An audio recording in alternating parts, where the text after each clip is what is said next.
वक्त की बड़ी खबर के साथ इस वक्त की बड़ी खबर आपको बता दें, देहरादून से आ रही है इस वक्त की बड़ी खबर। 2 और लोगों में हुई कोरोना की पुष्टि। इस वक्त की बड़ी खबर, लॉकडाउन तोड़ने वालों के खिलाफ भी सख्ती बढ़ती जा रही है, सख्ती बढ़ा दी गई है। प्रदेश भर में 60 लोगों के खिलाफ केस दर्ज किया जा चुका है। तो देहरादून से आ रही है बड़ी खबर, 2 और लोगों में कोरोना वायरस की पुष्टि हुई है। तो प्रशासन भी सख्ती बरत रहा है। कोरोना की पुष्टि होने के बाद लॉकडाउन तोड़ने वालों के खिलाफ भी सख्ती बढ़ा दी गई है। प्रदेश भर में 60 लोगों के खिलाफ केस दर्ज किया गया। 333 लोग लॉकडाउन उल्लंघन पर गिरफ्तार किए गए। इस वक्त की बड़ी खबर। और ज्यादा जानकारी के लिए, अपडेट के लिए रुख करेंगे संवाददाता रवि कैंतुरा हमारे साथ फोन लाइन से जुड़ चुके हैं। रवि, 2 और लोगों में कोरोना की पुष्टि हुई है, बताया जा रहा है लॉकडाउन तोड़ने वालों पर अब सख्ती बढ़ती जा रही है, क्या अपडेट है आपके पास? जी देखिए, लॉकडाउन तोड़ने वालों पर लगातार पुलिस सख्ती बरत रही है। उसका उदाहरण है कि अभी तक लॉकडाउन के बाद 98 लाख के करीब जो है चालान हो चुके हैं और कई जो है गाड़ियां सीज हो गई हैं। हजारों की संख्या में जो है गिरफ्तारी हो गई है। 2 कोरोना पॉजिटिव मामले बढ़ने के बाद उत्तराखंड की जो संख्या है वो 46 पहुंच गई है और ये बेहद चिंता का विषय है स्वास्थ्य विभाग के लिए। ऐसे में जिन भी कॉलोनियों से जो कोरोना पॉजिटिव मामले सामने आ रहे हैं उनको लगातार सील किया जा रहा है और कुछ और कॉलोनियों को भी सील करने की कवायद चल रही है। अब ऐसी 12 कॉलोनियां ऐसी हो जाएंगी जिनको पूर्ण तरीके से सील कर दिया जाएगा। 3 जिले हैं जहां पर सबसे ज्यादा कोरोना पॉजिटिव मामले पाए जा रहे हैं। एक देहरादून है जहां पर कोरोना पॉजिटिव मामलों की संख्या 24 हो गई है। उसके बाद हरिद्वार और नैनीताल, ये तीनों जिले जो है रेड जोन घोषित किए गए हैं। यहाँ पर पूर्ण तरीके की आवाजाही आज जो चल रही है कुछ समय सीमा को छोड़कर पूर्ण तरीके से बंद रहेगी। लॉकडाउन फर्स्ट में जिस तरीके के पूर्ण प्रतिबंध लगाए गए थे उसी तरीके के प्रतिबंध लॉकडाउन 2 में भी यथावत बने रहेंगे। जी रवि, और जिन इलाकों में एक बार फिर से 2 नए मरीज मिले हैं, क्या उन जगहों को भी सील कर दिया गया है? जी बिल्कुल, उन जगहों को सील किया जा रहा है जहां पर 2 और मरीज मिले हैं और ये 2 मरीज वहीं पर मिले हैं जहां पर 2 मरीज कल मिले थे। ये पश्चिम बंगाल के रहने वाले हैं और यहीं पर जो है ये रह रहे थे आजाद कॉलोनी में। 2 कोरोना पॉजिटिव वहां पर मामले पाए गए थे और उनके साथ जो और लोग थे उनके जब सैंपल आज भेजे गए तो उन्हीं के साथ रहने वाले 2 लोग जो है आज और पॉजिटिव आए हैं। तो आजाद कॉलोनी को भी अब सील किया जा रहा है। जी रवि, बहुत बहुत शुक्रिया आपका इस तमाम जानकारी के लिए, अपडेट देने के लिए। तो ये थे सहयोगी रवि कैंतुरा, अपडेट दे रहे थे। 2 और मामले सामने आए हैं कोरोना के। 2 लोगों में कोरोना वायरस की और पुष्टि हुई है और ये वही इलाकों से आए हैं जहां पर 2 मामले कल भी सामने आए थे। तो अब बढ़कर जो संख्या है 44 पहुंच गई है। उत्तराखंड में और देहरादून में 2 और मामले सामने आने से प्रशासन की मुश्किलें और चिंता भी बढ़ गई है। ऐसे में कार्रवाई भी की जा रही है। आपको बता दें कि 60 लोगों पर मामला दर्ज हुआ है लॉकडाउन तोड़ने को लेकर और 333 गिरफ्तारियां अब तक की जा चुकी हैं। एक और बड़ी खबर रुद्रप्रयाग से आपको बता दें, केदारनाथ के रावल क्वारंटीन किया गया। इस वक्त की बड़ी खबर, केदारनाथ के कपाट खुलने पर एक बार फिर से होगा मंथन। बद्रीनाथ के रावल भी किए गए क्वारंटीन। महाराष्ट्र में स्वास्थ्य परीक्षण के बाद पहुंचे थे ऊखीमठ। संवाददाता रोहित हमारे साथ फोन लाइन से जुड़ चुके हैं। रोहित, एक बार फिर से जो है मंथन किया जाएगा कपाट खोलने को लेकर, क्या जानकारी है? एक बार फिर से जो है ये जानकारी मिल रही है केदारनाथ के रावल को क्वारंटीन किया गया है, बद्रीनाथ के रावल भी क्वारंटीन में है। जी, जैसे कि जो केदारनाथ के रावल थे भीमा शंकर लिंग जी, वे कल ही महाराष्ट्र से पहुंचे। 2 और 4 किलोमीटर की जो यात्रा है उन्हें वाहन के जरिए 2 दिन में पूरी की, जिसके बाद वे कल ऊखीमठ अपने शीतकालीन जो अद्वितीय स्थल है भगवान केदार धाम का, वहां वो पहुंचे थे। पर लेकिन उसके बाद से ही आज से उन्हें होम क्वारंटाइन किया गया है। उनसे मिलने की किसी को इजाजत नहीं दी गई है। जो भी लोग अगर उनसे मिलना चाहते हैं तो वे पहले पुलिस से इजाजत लेंगे या पुलिस प्रशासन यहाँ पर तैनात कर दिया गया है। और साथ में कह सकते हैं कि वे यहाँ पर सतर्कता बरतेंगे कि कोई उनसे मिले ना, और अन्य जो सुविधाएं हैं उनको वहीं पर होम क्वारंटाइन में दी जाएगी। इस समय कह सकते हैं रावल का जो बयान सामने आ रहा है वो सबसे बड़ा बयान यह कि जब कल हुकूमतदारी जो केदारनाथ की कपाट खुलने के समय रहते हैं वे पहले मौजूद रहेंगे। 4 से 5 लोग कल मीटिंग के दौरान रहेंगे। रावल, पुजारी और वे पार्टियां जो पंचगांव धाम का शीतकालीन गद्दी स्थल है पंचगांव, तो वहाँ के लोग भी यहाँ पर मौजूद रहेंगे। उनके दिशा निर्देशन के बाद जो है कपाट खुलने की तिथि तय की जाएगी। जी, अब क्योंकि वो होम क्वारंटीन है तो क्या 14 दिन तक क्वारंटीन में रहेंगे, तो ये माना जाए कि जो कपाट खोलने की तिथि है वो भी आगे बढ़ सकती है? जैसे कि भारत सरकार गाइडलाइन के तहत जो भी लोग बाहरी प्रदेशों से जिलों में आएंगे या कोई भी आएगा तो उनको 14 दिन का होम क्वारंटाइन किया जाएगा, अन्य स्थानों पर रखा जाएगा। तो ऐसे ही जो महाराष्ट्र से जब केदारनाथ के रावल पहुंचते उनको भी होम क्वारंटाइन में रहने की सलाह दी गई। आज से प्रशासन की ओर से उन्हें होम क्वारंटाइन रखा गया है। ऐसे में संभवतः बताया जा रहा है कि जब कपाट खुलने के समय जब केदारनाथ की डोरी प्रस्थान करेगी या मंदिर से प्रस्थान करेगी, तो ऐसे समय पर वह मौजूद नहीं रहेंगे। तो ऐसे में टीटी को आगे बढ़ाया जा सकता। संभवतः कल जब मीटिंग यहाँ पर होगी तो टीटी बढ़ाने की संभावना बनी हुई है यहाँ पे। जी रोहित, बहुत बहुत शुक्रिया आपका इस तमाम जानकारी के लिए, अपडेट देने के लिए। तो ये थे सहयोगी रोहित डिमरी, अपडेट दे रहे थे केदारनाथ के कपाट खुलने को लेकर एक बार फिर से मंथन होगा। आपको बता दें बद्रीनाथ के रावल और केदारनाथ के रावल क्वारंटीन में है।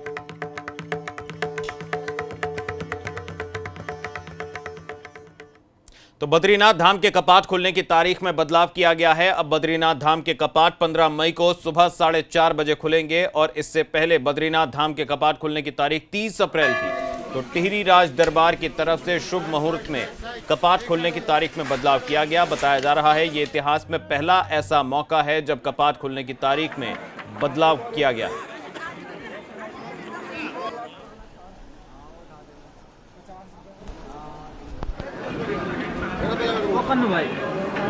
15 दिन आगे बढ़ाई है। 15 मई को कपाट खुलेंगे।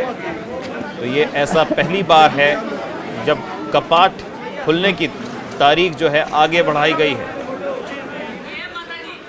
तो इससे पहले 30 अप्रैल को खुलने थे धाम के कपाट, अब 15 मई को खोले जाएंगे कपाट। तारीख में बदलाव हुआ है क्योंकि रावल भी जो हैं वो क्वारंटीन किए गए हैं।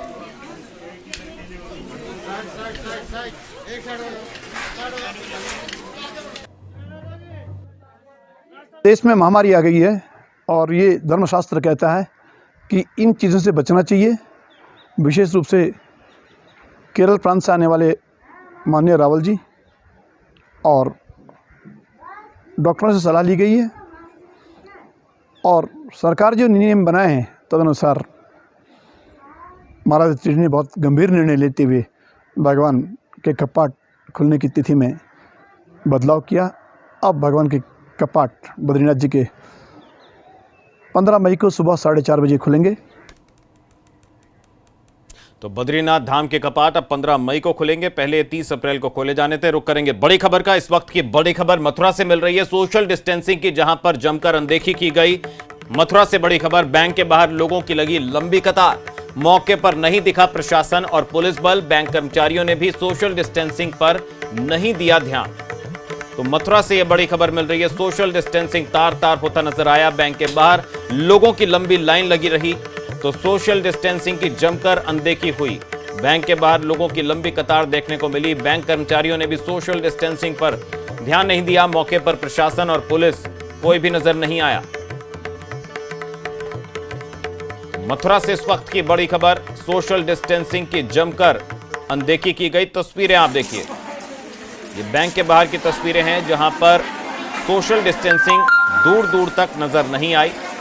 लंबी लंबी दो कतारें यहां पर लगी रहीं और महिलाएं लंबी कतारों में खड़ी नजर आईं, लेकिन एक दूसरे के बीच डिस्टेंसिंग जो है वो बिल्कुल भी नहीं दिखी। ना ही पुलिस और प्रशासन का कोई भी नुमाइंदा वहां पर नजर आया जो सोशल डिस्टेंसिंग का पालन कराता, और ना ही बैंक की तरफ से किसी ने सोशल डिस्टेंसिंग का पालन कराना उचित समझा।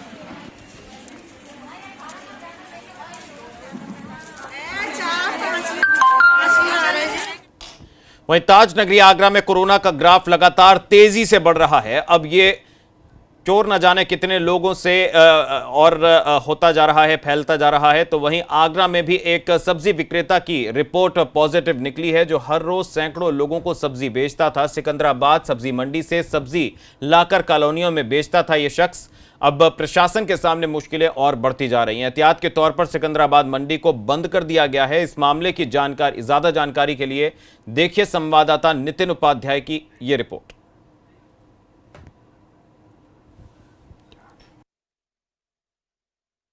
आगरा में स्थितियां और चुनौतीपूर्ण हो रही हैं।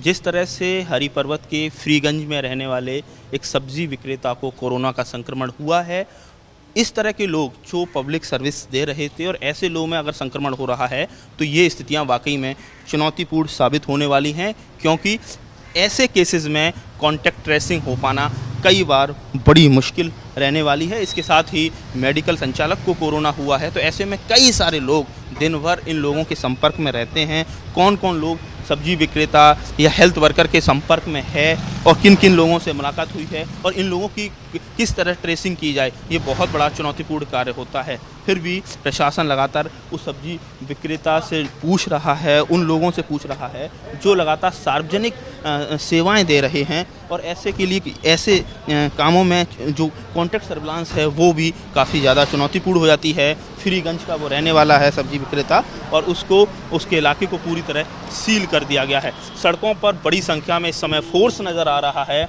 और लगातार आगरा में लॉकडाउन का भी कई जगह उल्लंघन देखने को मिला है, जिसको लेकर बाकायदा शासन स्तर से आगरा प्रशासन को फटकार लगी है। बाकायदा खुफिया एजेंसियों का इनपुट भी रहा है कि लॉकडाउन को ठीक तरीके से पालन किया जाए, और यही वजह है कि अब बेहद ज़्यादा सख्ती देखने को मिल रही है। कई सारे लोग हैं जो अपने पासेज बनवा रखे हुए थे या वो अपने आप को आवश्यक सेवाओं का हवाला देते थे, ऐसे लोगों को भी अब घर वापस किया जा रहा है, और जो नहीं मान रहे हैं उनका चालान किया जा रहा है, उन पर कानूनी कार्रवाई की जा रही है। तो ऐसे में बड़े चैलेंजेस इस समय बने हुए हैं। सुपर स्प्रेडर जमाती हैं, सुपर स्प्रेडर पारस हॉस्पिटल है, लेकिन ऐसे लोग संक्रमण का शिकार हुए हैं जो लगातार सर्विसेज देते हुए आगे बढ़ते जाते हैं, और उन लोगों में इसके ज़रिए कॉन्टैक्ट ट्रेसिंग कर पाना एक बड़ी चुनौती आगरा प्रशासन के लिए है। आगरा से कैमरा पर्सन देरी सिंह के साथ नितिन उपाध्याय, बड़ी एबीपी गंगा। तो आगरा में हालात कैसे बेकाबू हो रहे हैं, एबीपी गंगा लगातार आपको रिपोर्ट दिखा रहा है, लेकिन अब आगरा प्रशासन ने सख्ती और ज्यादा बढ़ा दी है। लॉकडाउन में किसी भी तरह की रियायत नहीं दी जा रही है। तो तस्वीरें कोरोना वायरस के लिहाज से स्थिति बद से बदतर होती जा रही है। बीती रात आगरा जिला प्रशासन के मुताबिक 255 लोग अभी तक कोरोना से संक्रमित हो गए हैं, लेकिन जो जानकारी आ रही है उसमें सुबह कुछ और कोरोना के मामले और सामने आए हैं, और थोड़ी ही देर में स्पष्ट हो जाएगा कि कोरोना के कितने मामले बढ़े हैं। कुल मिला के कहा जाए अभी तक 255 मामले आने के बाद और मामलों में इजाफा हुआ है, और इसी के साथ ही कल मुख्यमंत्री की जिलाधिकारी के साथ जो वीडियो कॉन्फ्रेंसिंग हुई है उसके बाद ये स्पष्ट हो गया है कि आगरा में 3 तारीख तक यानी 3 मई तक स्थिति यथास्थिति रहेगी। किसी तरह का कोई बदलाव नहीं आने वाला, कोई दफ्तर नहीं खुलेगा, कोई पब्लिक मूवमेंट, किसी भी तरह का कोई किसी को रिलैक्सेशन नहीं दिया जाएगा। फिर भी आप देख सकते हैं कि बड़ी संख्या में लोग हैं जो नहीं मान रहे हैं, और ऐसे लोगों पर पुलिस बेहद सख्ती से कार्रवाई कर रही है। कई सारे लोग हैं जिन्होंने पासेस बनवा रखे थे, और जो ज़्यादा उनको ज़रूरी काम नहीं था उनके भी पासेस कैंसिल कर दिए गए हैं। और अभी तक 255 में जो फिगर आया है 32 लोग जो डिस्चार्ज हो चुके हैं जिसमें, और 6 लोग ऐसे हैं जिसमें मौत हो चुकी है। कुल मिला के कहा जाए 255 में से 223 एक्टिव केस हैं, और आप देख सकते हैं सख्ती बरत रही है पुलिस। नए चैलेंजेस लगातार जिला प्रशासन के सामने खड़े हो रहे हैं। पूरी तरह से कहा जाए प्रशासन इस समय शून्यता की स्थिति में है, फैसले ले रहा है, बड़े स्तर पर सैंपलिंग हो रही है, पूल टेस्टिंग भी कराई गई है, लेकिन आंकड़ों में लगातार इजाफा हो रहा है। इसका दूसरा पहलू भी ये है कि जिस तरह से जो मैसिव सैंपलिंग अब हो रही है और कोरोना के जो मामले निकल कर आ रहे हैं, ये आज से कुछ दिन पहले अगर ये होती तो शायद स्थिति बहुत बेहतर होती, लेकिन फिर भी देर आए दुरुस्त आए, और सख्ती से जो नियम कायदे के जिनका पालन अब कराया जा रहा है, ये थोड़े दिन पहले यानी 15 दिन पहले से अगर ये देखने लगता तो शायद आंकड़ों में इतना इजाफा नहीं होता। आगरा से कैमरा पर्सन देरी सिंह के साथ नितिन उपाध्याय, एबीपी गंगा। में कोरोना तेजी से पैर पसार रहा है और आंकड़ा 74 पहुंच चुका है, जिसमें 66 एक्टिव केस हैं। इसके बाद यहां लोग लॉकडाउन का ठीक से पालन नहीं कर रहे हैं, लापरवाही करते नजर आ रहे हैं। संवाददाता प्रभात अवस्थी की यह रिपोर्ट देखिए। में एक के बाद एक कोरोना के पॉजिटिव मरीजों की संख्या बढ़ती जा रही है। अगर अभी की ताज़ा रिपोर्ट्स की बात की जाए तो कानपुर में 17 और पॉजिटिव केस सामने आए हैं, तो कानपुर में अब कुल कोरोना पॉजिटिव मरीजों की संख्या जो है वो 74 हो गई है। वहीं ये जो एक्टिव केस हैं उनकी अगर बात की जाए तो 66 एक्टिव केस जो है उनका इलाज चल रहा है, जिनमें से जो 7 केस हैं वो ठीक होकर डिस्चार्ज हुए हैं, वहीं एक व्यक्ति की मौत हुई है। अगर बीते 36 घंटों की बात की जाए तो कानपुर में जो कोरोना का बम है वो ज़रूर फटा है, क्योंकि बीते 36 घंटे में कानपुर में 43 केस जो हैं वो सामने आए हैं। बावजूद इसके जो सड़कें हैं उसकी तस्वीरें आप देख रहे हैं कि यहाँ पर जो प्रशासन है वो लगातार दावे कर रहा है कि सख्ती से पालन करवाया जाएगा और लॉकडाउन का पालन ना करने वालों के ऊपर सख्ती दिखाई जाएगी। लेकिन हम इस वक्त शास्त्री नगर में मौजूद हैं और यहाँ की तस्वीरें जो हैं वो आप देख रहे हैं कि इस तरह से सड़कों पर चहल पहल है। हालांकि जिस तरह से लगातार केंद्र सरकार ने और पीएम मोदी ने कहा था कि लोगों को 20 तारीख के बाद स्थिति के आधार पर छूट दी जाएगी, जिसके बाद मुख्यमंत्री की वीडियो कॉन्फ्रेंसिंग हुई और कानपुर की जो स्थिति है वो संतोषजनक ना मिलने के चलते यहाँ पर जो लॉकडाउन है उसको सख्ती से पालन कराने का आदेश दिया गया, जिसके बाद डीएम ने भी आदेश किया कि सख्ती से पालन कराया जाएगा। लेकिन अगर जो तस्वीरें हैं वो साफ बयां करती हैं कि यहाँ पर जो प्रशासन है वो हवा में गांठ बांधता दिख रहा है। यही वजह है कि लगातार कानपुर में जो पॉजिटिव मरीजों की संख्या है वो बढ़ती जा रही है और ये आंकड़ा पहुँच गया है 74 के पास, जिनमें से 66 जो केस हैं वो एक्टिव हैं। फिलहाल जो प्रशासन है वो हॉटस्पॉट एरिया को सील कर लगातार जांच कर रहा है और ज़्यादा से ज़्यादा जांच कर लोगों को इलाज के लिए भेज भी रहा है। लेकिन जिस तरह से बीते 2-3 दिनों से जो केसों की संख्या में इजाफा हुआ है वो कहीं ना कहीं प्रशासन के लिए परेशानी का सबब बन गया है। वीडियो जर्नलिस्ट अंकित के साथ प्रभात अवस्थी, एबीपी गंगा, कानपुर। एक्टिव हैं। आज सुबह जो रिपोर्ट प्राप्त हुई माइक्रोबायोलॉजी डिपार्टमेंट में, उसके अनुसार 17 और पॉजिटिव मिले हैं, जो मुख्यतः कुली बाजार के और अनवरगंज क्षेत्र से हैं। इन्हीं सबके उपचार की व्यवस्थाएं अवलंब की जा रही हैं।